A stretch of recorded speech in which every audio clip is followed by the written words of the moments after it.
Hi guys, my name is Ciaran Gibbons and today I'm joined by Daniel Chapman, former youth Commonwealth gold medalist, multiple senior Welsh champions, multiple vests, winner of many international tournaments. We were in Daniel's new gym in my stag to discuss the recent Joshua Ruiz fight, the massive upset that took place over the weekend.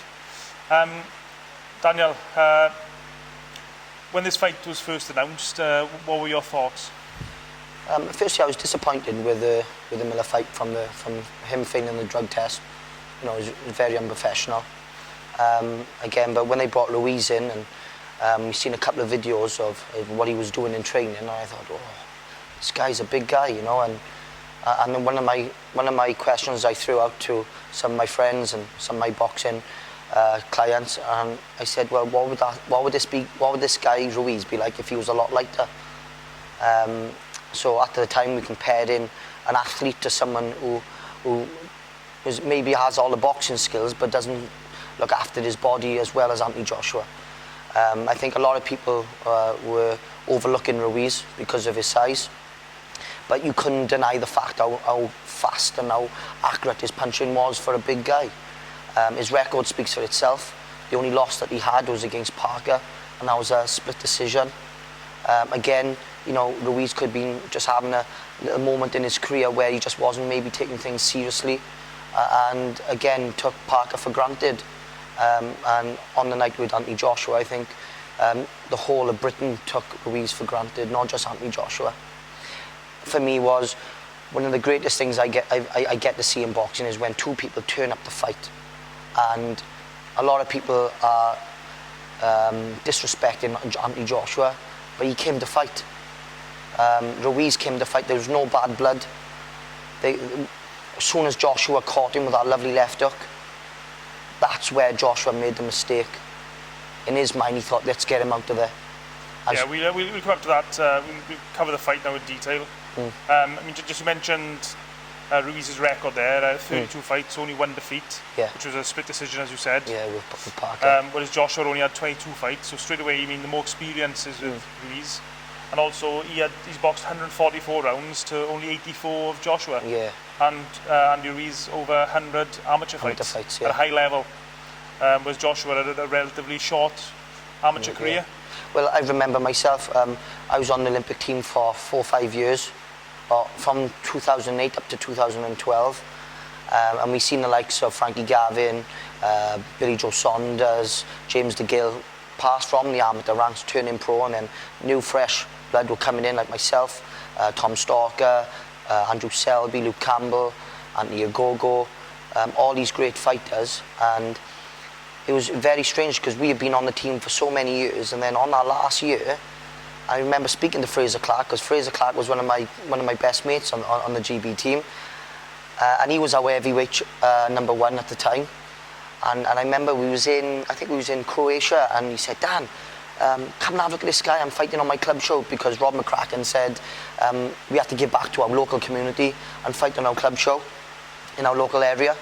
And he said, have a look at this guy. And we didn't know who this guy was at the time, Anthony Joshua, and apparently I think he knocked a few boys out before leading up to the fight with Fraser, and I was like, Fraser, you've got us in the bag.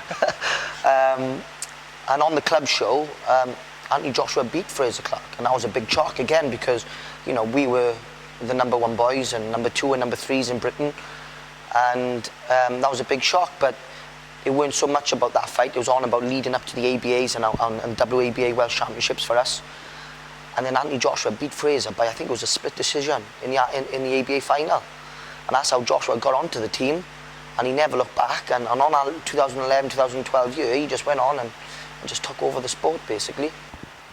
Yeah, so the fight itself, I mean, how did you think Anthony Joshua would approach the contest? I mean, I can see what Rob was trying to do, Rob McCracken, and I would have done exactly the same. I would have got work behind the jab, picked those moments, picked those explosive punches. Going on his previous fights, knowing that not to load up, because as soon as he's going to load up, he's a big guy. You know, he's carrying a lot of muscle now. It can work in his favour or against him if he uses the game plan right. Again, for me, is like, again, as soon as he caught Ruiz with the left hook, Yeah, but in the opening 2 rounds, for example, Joshua went on the back foot, which was a big surprise to me, because I thought Ruiz is a front foot fighter, and he likes to be aggressive, and he's effective going forward. And because of his lack of height and reach, he has to fight that way. He hasn't got an option of fighting the other way, really.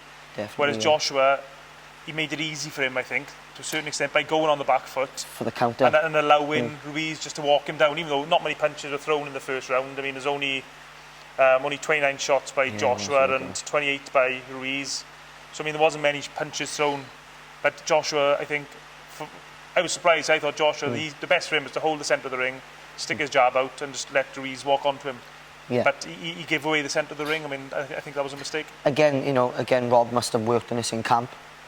Work behind the jab, but when you've turned Ruiz and then get back into the centre and get behind the jab, build those explosive shots. But again, like anyone moving on the back foot, being around 19 stone, is Joshua around that weight? I think he's about 17 and a half. 17 and a half stone, yeah. Sorry. It's going to be tiring, So him working off the back foot and making it very easy for Ruiz to just block and counter with those shots, and knowing that Ruiz had the faster hands, and that was the most important moment of the fight, is that knowing if he was going to mix with him, if Joshua had to throw those big explosive shots, he had to get him out of there, or Ruiz would beat him to the punch. Yeah, I mean, the opening 2 rounds, I'll give you the stats now. We'll try and get them on the screen as you're watching this. In the first round, Joshua threw 29 shots, landed 8. Ruiz threw 28, landed 3. Round 2, Joshua threw 30, landed 4. And Ruiz threw 28, landed 5. So really, not many punches were thrown by either fighter. But I think Joshua had probably his tactics wrong, because he just gave away the centre of the ring and allowed Ruiz to fight with his strengths, which was going forward. Yeah. But the 3rd round was where things started to go a bit pear-shaped for Anthony. Talk us through it, Dan. But again, like you said, there weren't a lot of punches thrown, but when it came to the 3rd round, a lot of punches did happen then. And like I said, when Joshua caught him with it was a lovely left hook, and when you looked at Ruiz on the canvas, his eyes were in shock, because he was thinking, gosh, how am I here? This guy's got power. How badly hurt do you think Ruiz was? Because even though he was down, and he did look shocked as much as anything else, he didn't seem too badly hurt. No, he showed his toughness. He is a Mexican at the end of the day. But it was a clean shot. And like we said, it wasn't a devastating shot. It wasn't enough to make his legs act in a different way when he got back up onto his feet. But again, when Joshua caught him with a hook, this is where he must have worked on his tactics back in the gym up in Sheffield. But when you drop someone, get back behind the jab, pick those moments again like he did. Instead of, what happened was, he went straight in for the KO, and he was throwing really fast and explosive shots. I think Joshua went straight back in. He landed one big, massive right hand straight away. And Ruiz, he took that shot so well. He didn't even budge. But I think Joshua just thought he had him, and he just went for it. And then he got clipped by that left hook to the temple. But it's a natural instinct when you hit someone. If you haven't put him away, the first thing that's going to happen is you're going to punch back.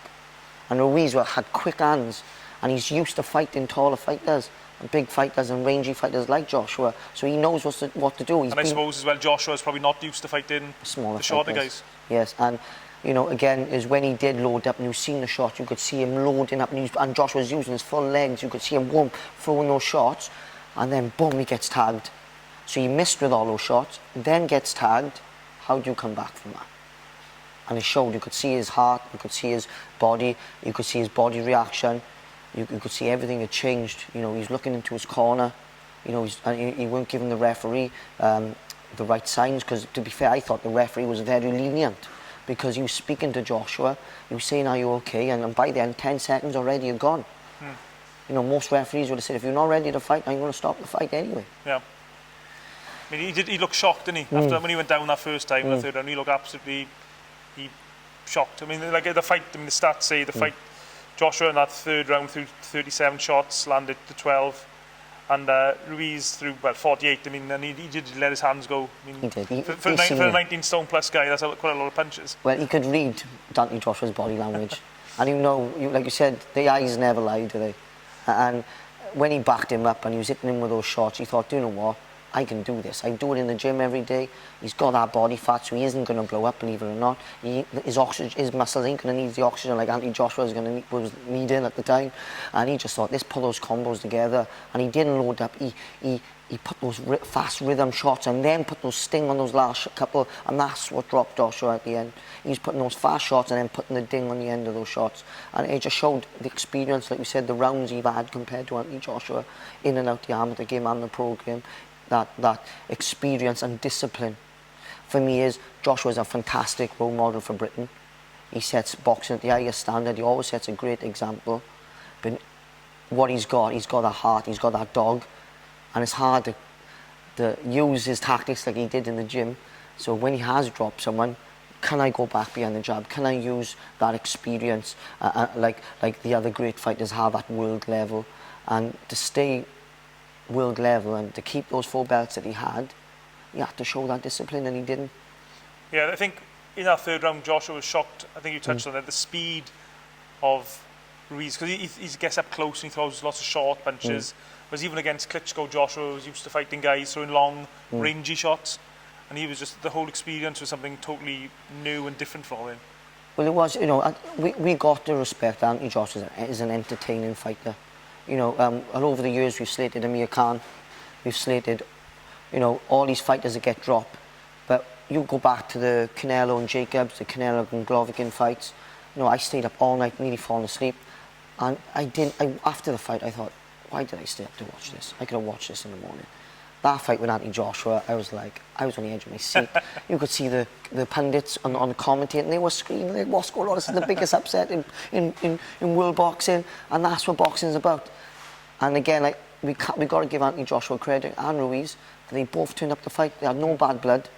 And when he dropped him, then Ruiz dropped him, and then Ruiz came on top and finished him. And again, it's just showed the level and experience and the discipline. I mean, round 4, I mean, I expected Ruiz to go out in round 4 because he dropped Joshua right at the end of round 3 as well, but the bell sort of sounded. He did. I expected round 4 Ruiz to throw the kitchen sink at Joshua, but actually he didn't. He went back to being very patient. I thought it was a mistake at the time, but Ruiz obviously felt confident in himself just to take his time. You could see probably Joshua looked on very shaky legs. Definitely. He just didn't look. He looked too stiff. He reminded me a lot of Frank Bruno when Bruno used to be hit with a big punch. He didn't necessarily always go down, but his whole body used to seize up. I mean, in the 4th round, Joshua threw 20 shots and landed 4, and actually Ruiz threw the same. So I mean, it was a quiet round again. Yeah. I mean, do you think what was going through Anthony Joshua's head? Do you think in rounds 4 and 5? Well, you should have been listening to whatever Rob McCracken was saying. Either get back behind the jab, suck that head in. I mean, what do you mean? You obviously worked with Rob in the past. What do you think Rob was telling him? Well, Rob would have told him, you know, find that space, absorb that energy, and then build until, work that jab until you feel that fire in your belly again to load those explosive shots and then work behind the jab. If he'd done that when he dropped Ruiz in the beginning, it could have been a whole different fight. But again, he got dragged in. He got dragged into that fight with someone who was a lot quicker. You know, I don't think there's many heavyweights as fast as Ruiz. No. I know, and again, you know, there's lots of very quick, and also put in 19.5 stone behind it as well. And he could, and like I said, he's a big guy. For me, I think Ruiz will start taking his lifestyle a little bit better now he's the world champ and got 4 world titles. Well, I think I saw on Twitter that Snickers are going to be sending him a big box of Snickers, because apparently that's his favourite chocolate, so he said. he probably ate a lot of those leading up to Joshua. No, but I'll be honest with you, again, like you said, after the fights that Ruiz have had, Ruiz knew what he was up against. At the end of the day, like, Joshua is literally world famous now, and you go to America and probably most people would know Joshua more than Wilder, you know, and Eddie improved that in his previous interviews, and when he went to travel over the USA. So again, for me, Ruiz knew exactly what he was up against. He must have studied him. He understood the tactic, his basic tactics. I think Ruiz just realised he had this brilliant opportunity. Was Anthony Joshua was probably, it's almost impossible not to do it. I know he's a world-class athlete, but he's probably looking past Ruiz, because in the press conferences with the media guys, people were asking him about the Wilders fight, the Fury fight. Very few questions. People are almost dismissing, myself included, dismissing Ruiz totally and his chances. But I'll be honest with you, we looked at the Ruiz videos. I think everyone was like actually in awe of what Ruiz was doing in the gym. you know, Ruiz's coach seems, you know, a very level-headed guy. I don't know his name exactly, but he was working on tactics where, you know, I think what's the guy who goes on the gym's comment. Radio Rahim, is it? One of the guys says he got his own YouTube channel, and he said this is the loudest I've ever heard someone hit the pads. So you know, so he can hit with his speed. He's creating that speed with that power. For me, altogether, I think, like I said, leading up with the Joshua and Ruiz fight, it was the upsets leading up to that. You know, again, the fighter pulling out. I think that's every fighter's worst nightmare. You know, I think that can really set you off target. And how much energy you took out to Joshua with the press conferences with Miller. Again, you know, he was really getting under Joshua's skin, you know, and again, that leading up to the Ruiz fight could have changed the whole game plan. I think Joshua wanted to hurt Miller. He wanted to smash him in the middle next week. And I suppose 100%. When Andy Ruiz came into the fight, it was a nice, jolly, chubby chap. I guess he probably didn't light the fire in Anthony Joshua as much as Miller, who was making all sorts of threats and accusations. Round 6 was a better round for Joshua. He came back, seemed more steady on his feet. And then into round 7, and then that's when Andy Ruiz just decided to turn the screw, so to speak. Well, it's funny enough, I put my thought, and I thought Joshua would stop Ruiz in the 7th round. So, you know, and again, he fooled all the boxing pundits. You think you know boxing, but heavyweight boxing, anything can happen. Just an interesting factor. I mean, all the judges' scorecards up until the time of the stoppage, 2 judges had it 57-56 to Ruiz. One of the judges had it 56-57 to Joshua, and the only round that was different was actually round 4. Oh, right. So all the judges agreed on all the rounds in there. With the actual stoppage itself, I mean, good finishing by Ruiz. I think it was just great finishing. He picked his punches really well, but he didn't just pick his punches, he still brought that speed. You know, we've got to talk about that speed, and, you know, like speed kills, speed equals power. Again, Joshua didn't know where to block. You know, he's going body head, and you could see Joshua curling over, and you could see, you know, the last couple of shots, they're only scuffs, but it brought Joshua to his knees. And when he got back up, you know, I think the referee had given him quite a few chances anyway with the previous knockdowns. Like I said, especially with the first or second one, the referee was talking to him for over 10 seconds. You know, when it came to the fight getting called off, his gum shield was out in his mouth, if you notice. He didn't put his hands up. He was showing all the negative signs. He was looking to his corner. And then the referee's like, you know, are you going to fight? Do you want to fight? I mean, I think it was a good decision by the ref. He had to stop it. 100%. I do genuinely, I don't think Anthony Joshua was trying to find a way out of the fight, or he quit. I just think he was so confused and dazed about what was happening. Definitely, I think the fact his gum shield, I think he was waiting for the referee to grab his gum shield. The referee, I don't know if he just didn't notice the gum shield was out, or if he decided there wasn't a long enough break in the action to put it back in. But you got to think, at the end of the day, at the time in the moment, he wasn't getting punched in the face, and the referee, all the referee is looking for at that, especially at world level, is put your dukes up. Are you ready to fight? And then he can say, can I get my gun but when shield? the referee said, well, he waved the fight off, Joshua looked genuinely shocked. So, I mean, even though it was the right decision by the referee, I think, I don't believe, I mean, I've read a lot of stuff online, people saying Joshua quit. I don't think he quit. No, he definitely didn't quit. Like I said, he was very confused. He was concerned about his gum shield. He weren't listening to the ref. Like, when the ref is speaking to you, you have to listen to the ref. Wherever the ref is asking you, you need to listen and do what he says and show that you're able to fight. And then we can speak about picking the gum shield up and putting it back in. But I think it was a great call from the ref. Again, Joshua can come back on a different day. It can either be in Wembley or it can either be in Mexico. Or Cardiff. I prefer Cardiff personally, unless I would prefer that. For me to travel. But again, for me, as if I was Ruiz, he's the first heavyweight Mexican champion.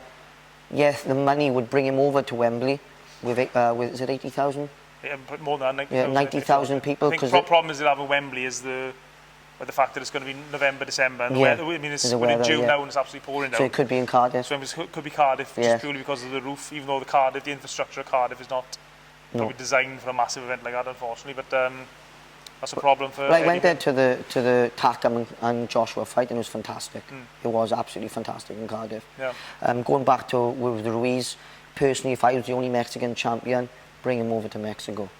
Well, I think, as far as I understand it, he's contracted to Matchroom USA for his next 3 fights.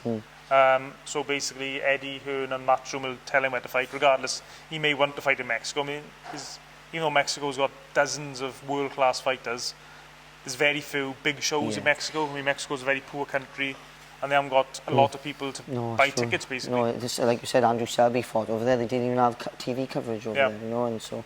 and one of my things I was quite excited to say is again, you know, what I loved about Joshua, is that honesty of making fights happen. Is when he said, I didn't even put a rematch clause into it because I knew I was going to win. Yeah, I think, well, but that, to be fair to Anthony Joshua, that's when you've got a good team in place, a good manager and promoter. I mean, that they should take care of that. Oh, yeah, of course. But for me, these days, you look at Canelo and the way how he fights and puts all the clauses in, he's pretty impossible to fight against because he puts so many clauses, so many obstacles. Oh, yeah, he stacks everything in his favour. Exactly, and Anthony Joshua, I don't know why, I've got a good team. Yes, they are probably going to put the clause in with the rematch. But yeah, I'm showing you, look, I'm coming to fight. I'm not coming here to lose. Yeah. So when people say that, like you said, that he quit, no, he took some shots. Point, but before the last knockdown, he was down twice again in the 7th round. He got knocked down. He got up, and before he got knocked down for the last time, Joshua he was still throwing punches. You know, he's actually throwing there. He wasn't a case of him covering up on the ropes. Definitely. Again, he was actually still throwing shots. It's just he was so dazed and confused and concussed. He just couldn't fight anymore, basically. I mean, I think, like, for me, as building and learning from an experience, that was his first time in Madison Square Gardens. It's a massive event. He was probably in awe of leading up to the events of fighting in Madison Square Gardens. That's where all the great fighters like Ali, Fraser, all those big names have fought there. Again, you know, when do you travel to America and start your training? You know, again, that's a massive thing for me. Is if I was the world heavyweight champion in the world, and you've got that money behind you to support you, I would have been out there months before. Yeah. Just to make sure that for me to keep my belt. It's a difficult one because I think people like to train, they like familiarity where they're used to training, but then again you've got to acclimatise and get 100%. Used. It was all a new experience, and and again, it might not have made a difference. I mean, if the fight had taken place, it definitely does. It's an 8 hour. I think it's an 8 hour gap between it, and like when I went over to America with GB versus America, USA. Like I was eating cereal at 3 o'clock in the morning, you know, and I couldn't. It was really you do that anyway, Dan, don't you? Yeah.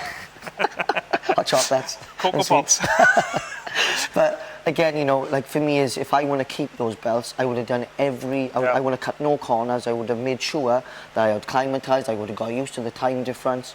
Again, with the different atmosphere that the Americans bring to fighting.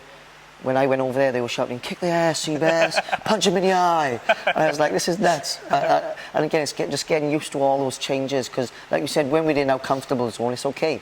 But when we get taken out, how do we handle the pressure? How do we stay disciplined? You know, how do we handle the pressure for being in that ring with all those people shouting and probably half of them not for you? You know, so again, adapting. Yeah.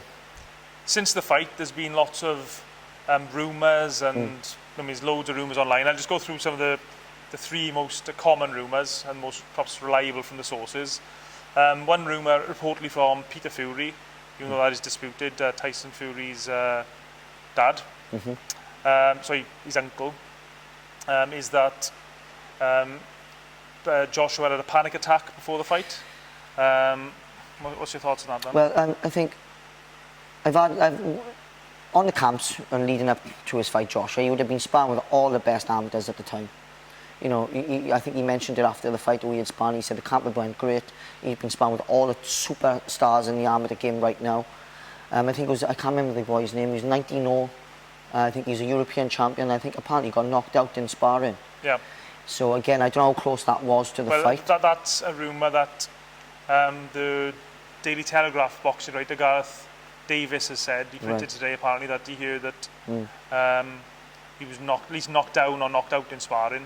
And the fact that a boxing writer from a newspaper has said that, he gives it a lot of credibility as opposed to an internet boxing writer, because there's a big difference in standards. But that was another rumour that he got knocked out, which could lead to maybe that rumour perhaps tells you why, or indicates why Joshua maybe was so hesitant in the first couple of rounds, perhaps? It could be, like you said, you've got to add everything up leading to that fight with Joshua. You had Miller pulling out with the drugs. You had maybe a hard sparring camp, you know, like knockdowns and getting caught with big shots.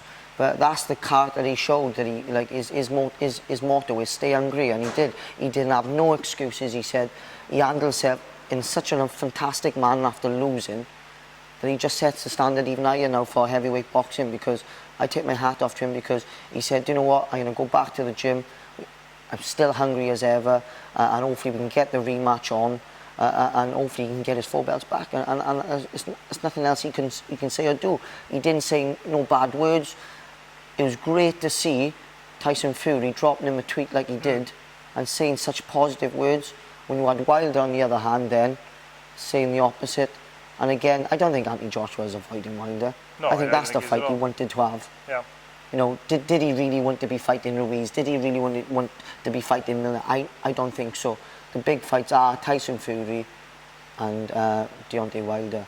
You know, and whatever reason why those fights are not happening, I don't know. They're all under different management, different TV rights, and you know, it may never happen.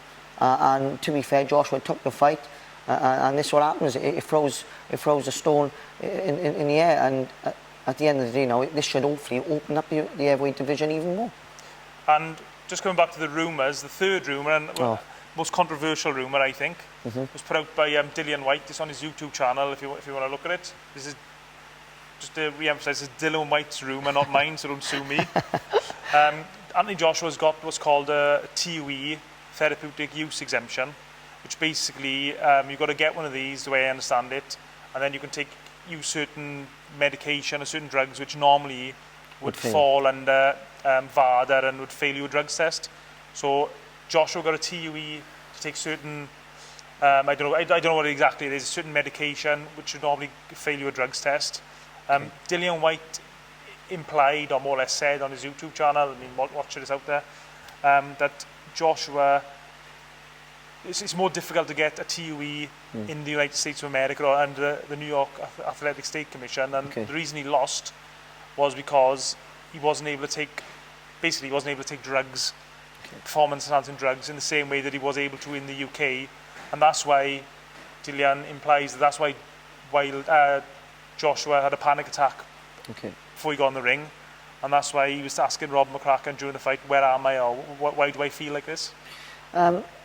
It's a good accusation, but again, you know, Anthony Joshua has always been open about his drug tests. I've seen him get drug tests 3 times in one day. He puts it on his Instagram stories, he puts it on all over social media to show that he isn't a cheat. Now, again, representing the sport as he does, setting an example, being the super athlete that he is, he has to do it, he has to set the example. He's in fantastic shape, and again, would you say Ruiz was taking steroids? No. Why? Because we're judging on that shape. That doesn't mean that he's not taking steroids. For me, is again assuming someone because they're in fantastic shape, and when you are an incredible athlete training 4 times a day, he trains up in Sheffield, Anthony Joshua, 4 times a day. You're going to be in that shape. When you take boxing seriously, you are in the best shape of your life. He's in better shape than bodybuilders because he puts the work in. He eats clean, he knows his food, he's got amazing nutritionists behind him, psychologists, he's got an amazing team. You look at the pictures after the fight, his team was there supporting. Every one of them were from Team GB.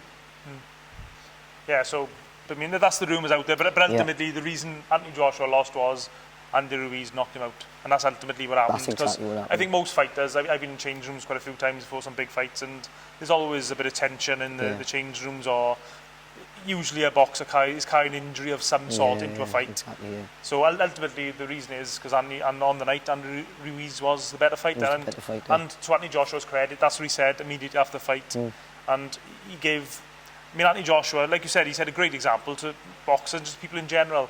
There's all sorts of nonsense online after the fight, but Anthony Joshua, straight away after the fight, biggest loss of his career, must be really embarrassing for him, big showcase fight in America. But he said to the guy who went to interview him, don't talk about me, talk about Andy, you just become world heavyweight champion. And he was the first Mexican world champion. Yeah. Which is fantastic, and again, I think it makes it less more embarrassing because how amazingly well he handled it.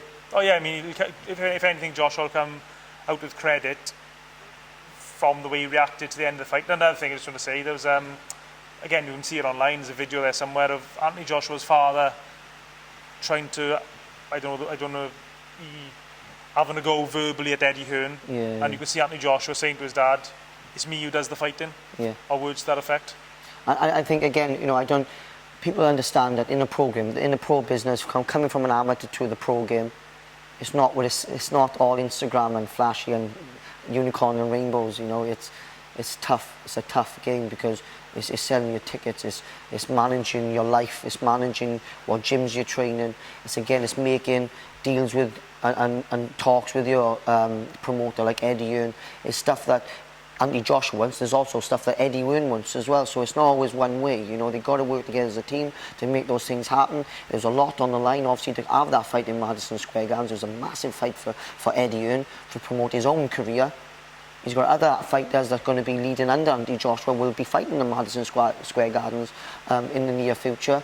So it's not all about Anthony Joshua. Eddie Hearn has a team also, and I like that because at the end of the day, he could focus on Anthony Joshua, and he hasn't. He's got the likes of Katie Taylor. He's got like Josh Kelly, you know, had a draw on the night, you know, and they're the things he's got to manage and deal with. Also, it's not just the issues and obstacles that Joshua's got to deal with. If Anthony Joshua phoned you up, said, "Look, Dan, I need some advice. Should I take this rematch straight away, or should I have another fight first, or what should I do, Dan? Tell me what I should do." It'd be great to see him take it straight away. You know, he can go back to the drawing board, go back to the basics, keep that discipline back in. Personally, I think he's a little bit too big. I wouldn't like him 17.5, 18 stone. I'd rather him, you know, just under 17 stone, and that would make a massive difference. You know, he'd be faster, he'd be sharper, he'd be more explosive.